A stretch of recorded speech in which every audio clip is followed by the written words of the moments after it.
Twisha Christian. Today I'm going to talk about Iraq a little bit. It's a shame of what's going on. But before we get into that, I'd like to thank you guys for your support on the Patreon.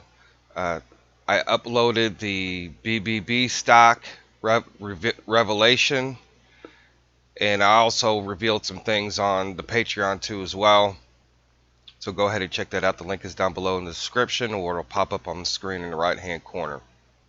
And there's definitely an opportunity for people to take advantage of that. Now, if you guys don't know, it's a stock that you're going to have to purchase through like E-Trade or Ameritrade.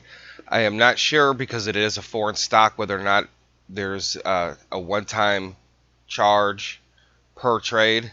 So if you guys do, you want to make sure that if you are being charged that you at least try to buy in bulk if you can. I know some trading sites only allow you have to buy, if you're buying penny stocks, you have to buy at least 100. So I just wanted to make you guys aware of that. Okay, now to get into what I'm going to get into, and I don't do a lot of reporting on Iraqi news. I think Currency 365 does a good job of doing that on a daily basis.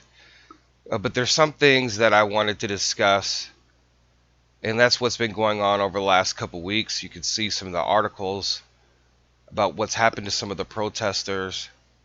And I'm just, you just go and look at some of these articles about what happened and what's currently going on. And, right now we're not going to see everything that's going on in that country.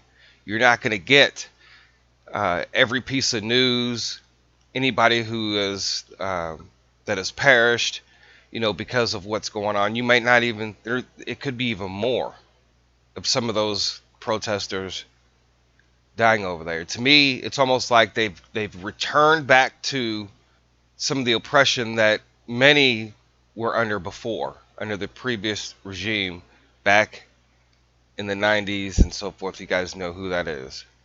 And despite all this, of what's going on with the protesters, and just things changed in 2004, 2003, and 2004.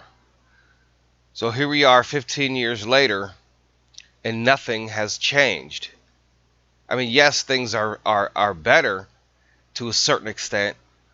They've gotten better, but not what after happened back in 2014, when almost half the country was taken over. Some of those places were demolished. A lot of cities were just completely demolished. So everything that they had achieved up to that point had been, almost half of it had been wiped out. And then going back, I know Currency 365, Johnny talked about this, about the 10 new resolutions that will be issued soon, one which relates to the employment of foreign labor in Iraq.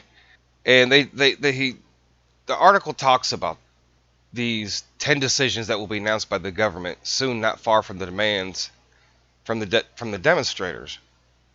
But this is the big kicker, which he brought up, and it says here, the first, second, and third expected packages of reforms, many of them need time to implement beyond a year, but the government is determined to exploit the anger of the street to overcome the dictates of political blocs. Okay, so here we go again, more delays. The people that are currently in control do not care about their own people. Abadi should have never been elected out of office. That was the mistake that was made. I truly believed he needed another 4 years, and he didn't get the opportunity he should have, because when they voted the way they did, when the people voted the way they did, they put themselves in a very bad position. And maybe they realize it now, but it's like one of those things, you still have a long time before another election now, unless they call for earlier elections, which I think Abadi was talking about. But the current government over there does not care. And you know what? And to think about it, we wouldn't really care if this whole dinar thing was like the Libyan dinar or the Tanzanian dinar, and they were the leaders in the global reset in this, and Kim Clement was talking about either one of those being the dinar, but he did mention Iraq dinar. we would be focused on those countries. We wouldn't even be thinking about Iraq because we don't care what's going on in Libya right now. We don't care about the destabilization. Nobody's really talking about it. So it's just really a shame of what's going on. And the banking system over there, they are going to make their achievements, and they're going to continue to build, and they're going to continue to build to put themselves in a good position. But it's not the central bank that's the problem over there. It's the government that is the problem, and them just not caring about the people and only care about a political agenda.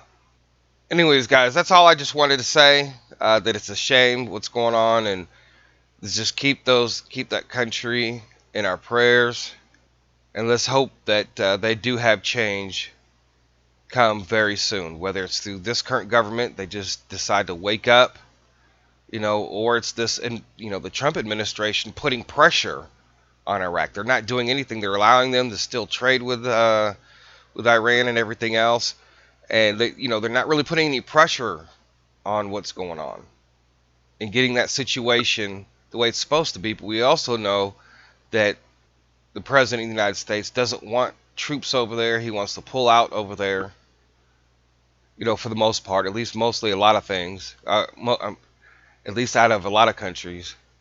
And he's proving that he's doing that because we don't need their oil anymore. We're, like he said, we're all the way, thousands of miles away. So at some point in the future, the Middle East will have to determine its own either fate, either good or bad. Anyways, with that being said, thank you guys for your support. Like, share. Twisted Christian out.